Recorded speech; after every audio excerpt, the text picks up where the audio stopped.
नमस्कार मंडळी, कशा आहात तुम्ही? मजेत ना? मजेतच राहा. आज मी तुमच्यासोबत विदर्भ पद्धतीने ढोबळ्या मिरचीचा झुणक्याची रेसिपी शेअर करणार आहे. तुम्ही म्हणसाल ही भाजी तर आम्ही नेहमीच करतो, पण वेगळं काय? तुम्ही रेसिपी नक्की पूर्ण बघा. तुम्हाला बरेच मी टिप्स सुचवणार आहे. त्या टिप्ससाठी व्हिडिओ बघा.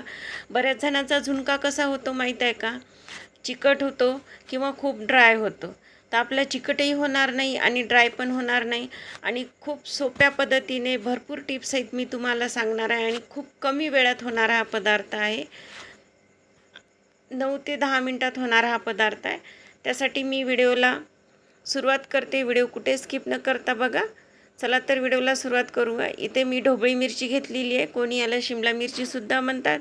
तुमच्या भागात काय म्हणते हे मला सांगा. कोणी शिमला मिरचीचं मोकळं बेसनसुद्धा म्हणते. आता शिमला मिरची घेतल्यानंतर ना स्वच्छ धुवून घ्यायची 2 पाण्याने आणि त्यातल्या बिया काढून छान कट करून घ्यायच्या आहे.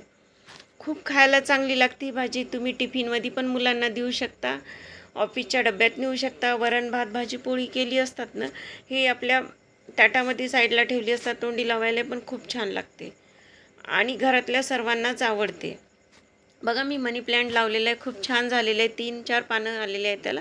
आता सुरुवातीला इथे मी कढईमध्ये 2 चमचे बेसन हे भाजून घेत आहे. बेसन पीठ हे चना डाळीचंच घेतलेलं आहे आणि खूप छान लागते, चवीला पण खूप छान होते. बेसन पीठ भाजल्यामुळे काय होते, आपल्याला त्याला पाणी जास्त टाकावं लागणार नाही भाजी शिजायला आणि खमंग होते आणि पोटसुद्धा बिघडणार नाही. आता याच्यामध्ये मी 2 चमचेच्या जवळ तेल टाकलेलं आहे. आले लसण जिऱ्याची पेस्ट टाकलेली आहे. छान फ्राय करून घेऊया तेलातनी आणि लांब लांब असा मी कांदा कापलेला आहे एक मोठा. तर बघा छान कांदासुद्धा परतून घेतलेला आहे. आता आपण याच्यात मेन इन्ग्रेडियंट टाकूया. धनेपूड 1 चमचा, हळद अर्धा चमचा, लाल तिखट 1 चमचा. लाल तिखट तुम्ही आवडीनुसार कमी जास्त करू शकता. इथे मी बारीक टमाटो कापून घेतलेला आहे. छान मिक्स करून घ्यायचं आणि परतून घ्यायचं. वाह, काय फोडणी बसलेली आहे ना. आणि शिमला मिरची टाकायची. एकदम चव छान लागते अशा फोडणीची बसलेल्या. वास आणि सुगंध खूप छान येत आहे.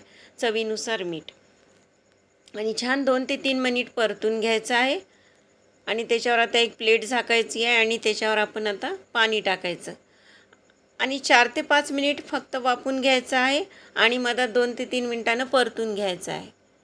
बघा मी 2 मिनिटांनी काढलेला आहे, छान वाफवल्या गेलेला आहे आणि हे आपले आता टमाटोचे बारीक कापले होते आणि त्याला छान मॅश करून घ्यायचं.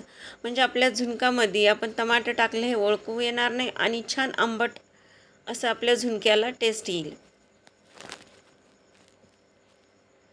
बघा छान आता आपल्या शिमला मिरची शिजलेली आहे आणि पाणीसुद्धा सोडलेलं आहे आणि तेलसुद्धा सोडलेलं आहे. बघा आपण शिजायला पाण्याचा वापर केला नाही, फक्त झाकणीवर आपण पाणी टाकलं होतं, त्यामुळेच पाणी सुटलेलं आहे. आणि बघा शिमला मिरची मी क्रॅश करून बघितली असता, छान शिजलेली आहे. आता चमचने सुद्धा दाखवते तुम्हाला. बघा छान शिजलेली आहे. बस या स्टेपचं आपल्याला शिमला मिरची ही शिजलेली पाहिजे. तर बघा पाणी न टाकता शिजवलेलं आहे. आता भाजलेलं आपण बेसन पीठ टाकून देऊया. आता ही शिमला मिरची 3 ते 4 लोकांना पुरेल अशी क्वांटिटी आहे. आता छान सर्व बेसन आता पीठ आपण मिक्स करून घेऊया. बघा किती छान झालेलं आहे आणि सुगंध तर खूपच छान येत आहे, खमंग बेसनाचा असा आणि खूप चवीला छान लागते. पाणी न टाकता आपली शिमला मिरची छान शिजते. आमच्या विदर्भात शिमला मिरचीचं मोकळं बेसन म्हणतात. आणि आता पुन्हा मी झाकण ठेवलेलं आहे पाणी ठेवून, त्यामुळे छान 4 ते 5 मिनिट वाफवायचं आहे आणि 2 मिनिटाला काढून बघायचं आहे. बघा 2 मिनिट झालेले आहे. वाह, काय झुणका तयार झालेला आहे ढोबळ्या मिरचीचा, बघू शकता तुम्ही आणि सुगंध तसा घरभर दरवळत आहे. कशी वाटली तुम्हाला ही रेसिपी मला नक्की कमेंट करून सांगा. लाईक करा, सबस्क्राईब करा आणि बेल आयकॉनचं बटन प्रेस करा. जेव्हा मी नवीन व्हिडिओ अपलोड करेल ना, तेव्हा त्याचे नोटिफिकेशन तुमच्यापर्यंत येत राहील. त्यामुळे बेल आयकॉनचं बटन प्रेस करायला विसरू नका आणि सबस्क्राईब ही निःशुल्क केल्या जाते. आणि कोथिंबीर सोडूया आणि बघा आपली रेसिपी तयार झालेली आहे. बघा मी भाकर झुणका ढोबळ्या मिरचीचा खाऊन दाखवते तुम्हाला. हा काय मस्त लागते आणि टेस्टी लागते ना, सांगते तुम्हाला. खूपच एकदम मस्त झालेला आहे.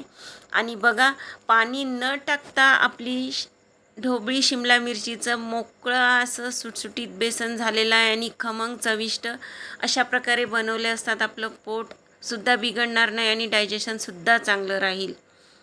म्हणूनच मी म्हटलं की तुम्ही एकदा व्हिडिओ शेवटपर्यंत बघा आणि आवडल्यास सबस्क्राईब करायला विसरू नका. कशी वाटली ही रेसिपी तुम्ही मला नक्की कमेंट करून सांगा आणि तुमच्या मित्रमंडळीसोबत शेअर करायला विसरू नका. काय करायचं आहे, आपल्याला पाणी न टाकता शिजवायची आहे ना, त्यासाठी बेसन पीठ भाजून घ्यायचं. त्यामुळे आपलं बेसन हे खमंग आणि मोकळं होईल आणि चवीला पण खूप छान लागेल.